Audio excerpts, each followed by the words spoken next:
Welcome to another explainer. Right, let's jump straight into this genuinely hilarious and honestly way too relatable essay by a writer named Tikan. It's called My Husband Blames It on Summer Again Today. And today, we're talking about a completely universal human experience. I'm talking about burnout. Specifically, that weird, frustrating, total lack of motivation we all get right after a massive, exciting event has just wrapped up. So think about it. Why is it that after something we've been really looking forward to ends, we just lose the desire to do absolutely anything? You know exactly what I mean, right? You build up so much hype for a vacation, or maybe a big project, or a huge event, and then boom, it's over. And you are just left staring blankly at the wall.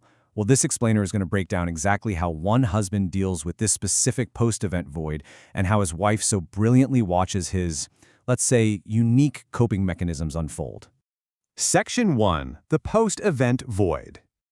Okay, so let's introduce our case study here. The husband in this essay has just survived a grueling, exhilarating marathon of pure fandom, the end of the 4-year World Cup.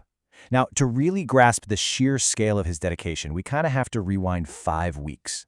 5 weeks ago, the tournament kicks off. And for those entire 5 weeks, this guy, who normally has a very, very tight relationship with his snooze button, managed to defeat his alarm clock every single morning. He was waking up super early with incredible agility, all just to watch soccer. But then we hit July 20th, a bright summer night, and the final match ends. The event of a lifetime, or at least the last 4 years, is suddenly over. Now, the contrast here is just fascinating. On one hand, you've got this insane hobby motivation, waking up early with extreme agility to catch those matches. I mean, it's basically superhuman. But on the other hand, there's some serious collateral damage. He completely abandoned his personal weekly goals. No reading, 0 movies, absolutely no digital content creation. He had set out with this super admirable goal to do at least one of those things every single week, but the World Cup just totally steamrolled those plans. It's this hilarious discrepancy that I think a lot of us can painfully relate to whenever we get hyperfixated on something we really love. Section 2. Plan slacking. So what exactly happens when he finally realizes he completely dropped the ball on his own productivity goals?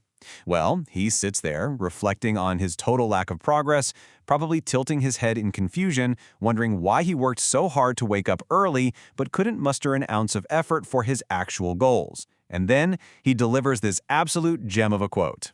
Let's pretend this was a planned slacking period from the start. I mean, wow. It brilliantly highlights the incredible mental gymnastics our brains will do just to protect our egos.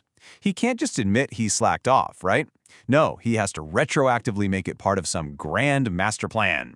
Which brings us to a highly sophisticated, completely ridiculous cover-up operation.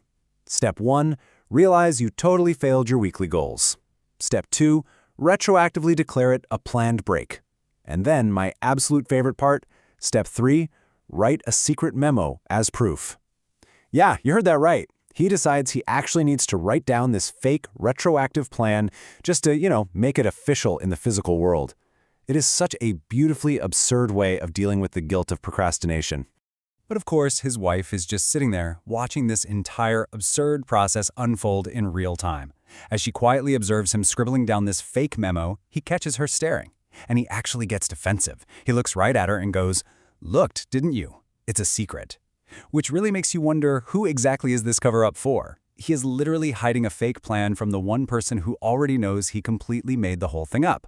It's just a fantastic little marital anecdote. It really hits the nail on the head about the silly things we do when we're feeling just a little bit ashamed of our own lack of willpower. Section 3. Everything is Summer's fault. Now, as the days drag on after the tournament, the harsh reality of the post-event void really starts to set in, and because of that, the excuses need to escalate. The author defines this specific feeling perfectly. She compares it directly to the dread of the final day of summer vacation. You remember that exact feeling from childhood, right? You know you have unfinished homework, you know you have responsibilities, but you have absolutely zero motivation to actually do any of it. You're just totally paralyzed by the fact that the fun is over and reality is knocking at the door. So how does he deal with his paralysis? He finds a brand new scapegoat, the season itself.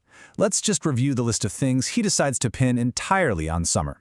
The cicadas crying too loudly outside? Yep, that's summer's fault. The fact that he definitely isn't going to lose weight in time for his autumn health checkup? Summer's fault. His complete and utter lack of motivation to pick up a book or make a video? You guessed it, also summer's fault. And that brings us to the ultimate punchline of his entire excuse tour. Everything is Summer's fault. Summer has literally just become the beast of burden for all of this man's current life shortcomings. It's a hilarious projection, honestly. By blaming the heat, the season, the whole vibe of Summer, he completely absolves himself of any personal responsibility for his massive post-World Cup slump. Section 4. A night to forgive yourself. Now here is where the tone of the essay makes this really beautiful pivot. We kind of lower the energy here, moving away from the comedy of his wild excuses, and step into the warm, empathetic perspective of his wife. And her crucial realization is this: enjoying things actually uses up a fair amount of energy. I mean, that is such a profound and comforting thought, isn't it? We so often think of hobbies and fandoms as pure relaxation. But dedication to something you love, waking up early, riding the massive emotional highs and lows of a sports game, that's exhausting. Your brain and your body are genuinely working hard. And this perfectly illustrates the wife's gentle philosophy of self-forgiveness, which really boils down to a few key takeaways. First off, he enjoyed himself fully for 5 whole weeks. That is something to celebrate, not regret. Second, there is absolutely no need to be depressed over a temporary lack of willpower.